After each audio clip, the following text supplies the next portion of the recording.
ഒരു ദിവസം പാണ്ഡൻ നായ നല്ലൊരു ഉച്ചയിറക്കത്തിലായിരുന്നു.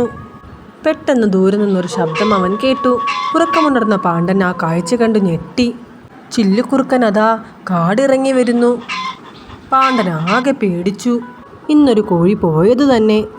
ഹിഹി, എന്താടാ ഒരു വല്ലാത്ത നോട്ടം? ചില്ലു ചോദിച്ചു.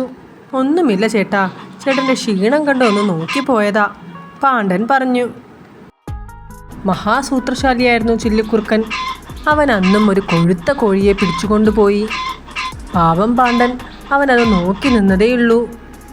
ചില്ലു പോയപ്പോൾ പാണ്ഡനൊരു സൂത്രം തോന്നി. എങ്ങനെയെങ്കിലും പൂവാലി പശുവിനെ കാണണം. അവൻ വേഗത്തിൽ നടന്നു. അവൻ പൂവാലി പശുവിൻ്റെ അടുത്തെത്തി. പൂവാലി, എനിക്ക് നിന്റെ മണിയൊന്ന് തരാമോ? ചില്ലുക്കുറുക്കനെ കൊണ്ട് ആകെ തോറ്റു. ഒരു സൂത്രം ഒപ്പിക്കാനാണ്. പൂവാലി അപ്പോൾ തന്നെ അവളുടെ മണി ഊരി പാണ്ഡന് നൽകി. അവൻ അതും കൊണ്ട് തിരികെ നടന്നു. എങ്ങനെയെങ്കിലും ചില്ലുവിനെ കൊടുക്കണം. അവൻ പോകുന്ന വഴിയിൽ തീരുമാനിച്ചു. ആ മണി അവൻ ഗമയിൽ കഴുത്തിൽ കെട്ടി. പിറ്റേന്നും ചില്ലുക്കുറുക്കൻ കോഴിയെ പിടിക്കാനായി എത്തി. എന്താടാ നിന്റെ കഴുത്തിലൊരു നിമ്നിം ശബ്ദം? ചില്ലുക്കുറുക്കൻ ചോദിച്ചു. ചേട്ടനതറിയില്ലേ, ഇതെൻ്റെ യജമാനൻ സമ്മാനിച്ച മണിയാണ്, കോഴിമണി. കോഴികൾ ഇട തേടി അങ്ങോട്ടും ഇങ്ങോട്ടും പോയാൽ ഈ നിമ്നും മണി ഉണ്ടെങ്കിൽ വിളിക്കാൻ എളുപ്പമാണ്. ഈ മണി കഴുത്തിൽ കെട്ടിയൊന്ന് കുലുക്കിയാൽ കോഴികൾ വരിവരിയായി മുന്നിൽ വന്ന് മയങ്ങി വീഴും.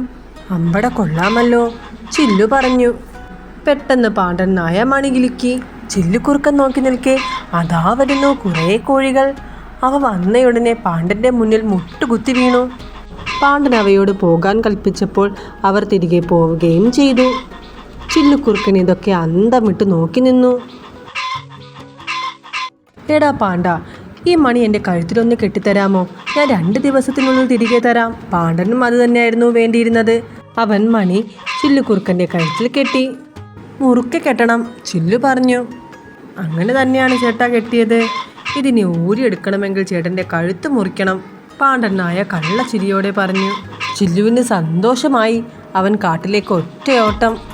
അന്നു മുതൽ ചില്ലുക്കുറുക്കന് ഒരു കോഴിയെപ്പോലും പിടിക്കാൻ പറ്റാതെയായി. ദൂരെ നിന്ന് മണിശബ്ദം കേൾക്കുമ്പോഴേക്കും പാണ്ഡൻ നായ ഉറക്കെ കുരയ്ക്കും. കോഴികളൊക്കെ കൂട്ടിലെത്തുകയും ചെയ്യും. കോഴിപിടുത്തം നടക്കാതെ വന്നപ്പോൾ പിന്നീട് ഒരിക്കലും ചില്ലു കാടിറങ്ങിയിട്ടേയില്ല.